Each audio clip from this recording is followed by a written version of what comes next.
sortira dans quelques heures. Et un petit like à cette vidéo si c'est pas encore fait. Je sais que je peux compter sur vous. On commence tout de suite avec l'option de l'anglais est exclue pour Séville. L'Atlético Madrid clôturera le transfert de l'anglais dans les prochains jours. Alors ça, c'est une très bonne nouvelle parce que quand j'ai vu l'anglais capitaine lors du premier match amical et quand j'ai vu que Hansi Flick trouvait qu'il était pertinent et qu'il a été même reconduit lors du dernier match contre le Milan AC, je vais pas vous dire que j'ai eu peur, mais je me suis dit, j'ai pas envie de voir le Barça repartir une saison en 2024-2025 avec l'anglais. Je n'ai rien contre lui, il a juste pour moi pas le niveau des exigences du Barça. Ça veut dire que l'exigence Atlético Madrid c'est une chose, l'exigence Barça c'est pas la même chose. Alors je manque pas de respect à l'Atlético Madrid, mais ce que je veux vous dire c'est que si l'Atlético Madrid fait saison blanche ou si le Barça fait saison blanche, c'est pas les mêmes conséquences. Donc le niveau des joueurs doit être un cran au-dessus. L'anglais c'est bien pour Tottenham, l'anglais c'est bien pour l'Atlético Madrid, l'anglais c'est bien pour Bilbao, mais c'est pas bien pour le Barça. Ce n'est pas suffisant pour le Barça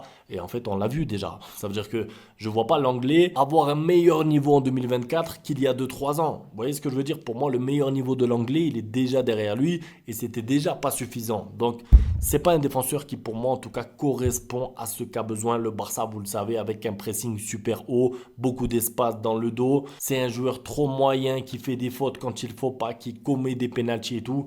On connaît l'anglais et personnellement je ne veux plus le voir au Barça. Rien de méchant, juste de l'exigence. Par contre évidemment, s'il va à l'Atlético Madrid, il fera les meilleurs matchs de sa saison face au Barça. Ça vous pouvez déjà être préparé. Donc si jamais il y a un arrangement entre les deux et si jamais le Barça peut mettre une petite clause qu'il ne joue pas contre le Barça, ça me va. Petit mot pour Julián Araujo aussi, après des négociations, donc des sources espagnoles s'attendent à ce qu'un accord soit conclu pour le joueur de 23 ans qui était prêté à Las Palmas la saison dernière. Alors un petit peu déçu, je vous mens pas, moi j'attendais un petit peu de le voir cette pré-saison. Ce que j'ai vu, moi, ne m'a pas plu. Après, on l'a pas vu plus que ça non plus. Il a l'air un peu limité, ça a l'air d'être dans la même catégorie que l'anglais. Voilà, c'est-à-dire que c'est peut-être un joueur fait pour Las Palmas, c'est peut-être un joueur fait pour l'Angleterre là-bas, Bournemouth et tous les clubs comme ça, mais pareil, exigence Barça, la barre est trop haute de temps en temps. Et d'ailleurs, le joueur du Barça prêté à Las Palmas l'été dernier ne convainc pas du tout Hansi Flick. Le joueur sera poussé vers la sortie. Plusieurs clubs espagnols ont déjà fait des offres. Et ça, on pouvait s'en rendre compte déjà avec le troisième match amical quand on a vu la composition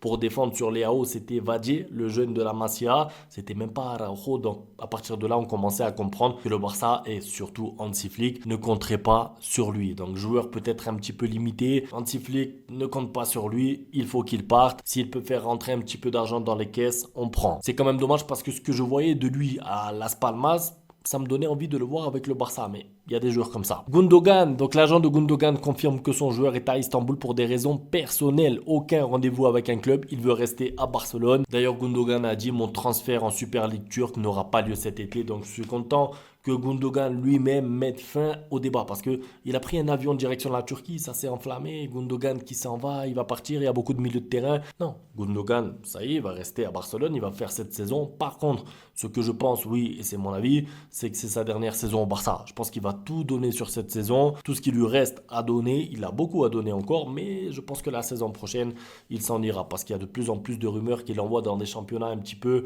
en fin de carrière. C'est normal vu son âge, mais je suis quand même content de voir que lui-même a pris position et a mis un terme aux rumeurs. Olmo signera son contrat aujourd'hui, présentation lundi. Alors petit retard, petit chamboulement parce qu'à la base la présentation de Olmo, je crois que ça devait être aujourd'hui, donc changement de date. On connaît pas les raisons, c'est vrai que de temps en temps il manque une clause, il manque un détail dans un contrat. Voilà, de toute façon Olmo sera un joueur du Barça maintenant.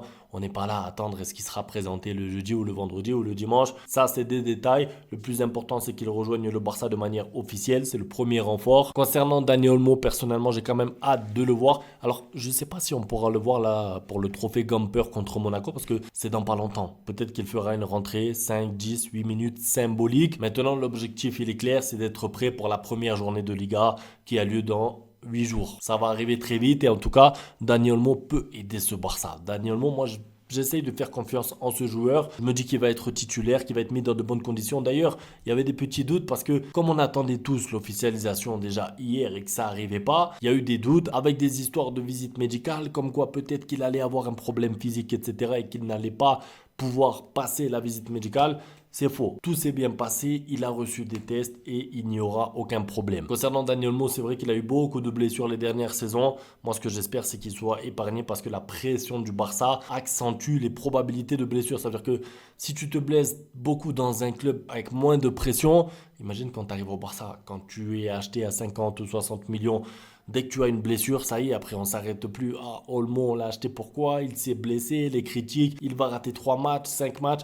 Vous savez comment ça se passe, donc j'espère vraiment qu'il évitera les blessures et qu'il pourra s'imposer tranquillement. Je finis avec, oui, maintenant on peut parler de lui, Nico Williams. Donc deux choses. Alors la première, c'est que je peux garantir que Bilbao est convaincu que Nico Williams restera. Donc c'est Fabrizio Romano quand même qui a dit ça. En fait, on ne sait plus quoi penser parce que ce transfert-là, ce dossier, il est long, il est embêtant, il nous fait perdre notre temps. Et surtout Fabrizio Romano, un jour dit que l'entourage du Barça est confiant, un jour dit que la Porta va tout faire pour, et un autre jour il dit que Bilbao est sûr qu'ils vont le garder. Donc en fait c'est difficile à interpréter. Barcelone appelle quotidiennement l'agent de Nico Williams. La saga n'est pas encore terminée et ne le sera pas tant qu'il n'aura pas pris sa décision. Concernant la prise de décision, moi je pense que là on a atteint un stade gravissime parce que l'histoire de prendre sa décision, moi ça je voulais bien il y a 3 semaines, il doit prendre sa décision, il doit réfléchir, mais là il fait quoi? On est le 9 août, tous les jours après l'Euro il y a eu des débats, je pense que lui il les a vus, vous savez, c'est un jeune joueur, il fait partie de la nouvelle génération si je peux dire ça comme ça, c'est-à-dire il contrôle ce qui se passe sur les réseaux sociaux, il voit ce qu'il y a sur Twitter, il voit les polémiques le concernant, il sait qu'il était attendu pour une réponse, on a attendu la fin de ses vacances, on a attendu son retour à Bilbao, finalement il n'y a pas de prise de décision, donc je sais pas, je pense pas que Nico Williams lui-même va attendre le dernier jour, même s'il veut rester à Bilbao. Moi, je vous ai dit, s'il veut rester à Bilbao, je respecte, je comprends. Reste à Bilbao, bon courage, et c'est tout. On te suivra quand même parce que c'est un joueur plaisant à voir, mais sans plus. Mais là, le fait de ne pas prendre de décision, de faire attendre tout le monde, on comprend pas. Bilbao va jouer la première journée de la Liga bientôt, c'est dans une semaine. Difficile de comprendre. En tout cas, bien sûr qu'on va suivre le dossier, mais pas que. Et c'est pour ça d'ailleurs que dans cette vidéo, j'ai voulu parler un petit peu du reste, même les joueurs qu'on ne parle pas trop, parce que Nico Williams tous les jours, Nico Williams le lundi, Nico Williams le mercredi. Voilà. Évidemment, s'il y a des grosses actus Nico Williams, on en parlera, mais je pense que là, on peut commencer à parler des autres dossiers et c'est pour ça que j'ai voulu parler de Nico Williams sur la fin de la vidéo. J'espère que ça vous a plu en tout cas. Un grand merci à tous pour le soutien.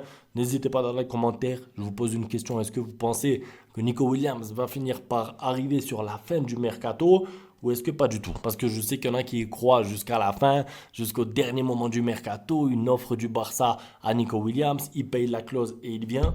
En soi, c'est possible, c'est pas impossible, mais la première journée approche, il fait sa préparation physique avec Bilbao, la promesse à son frère. Voilà, moi, personnellement, c'est mon ressenti.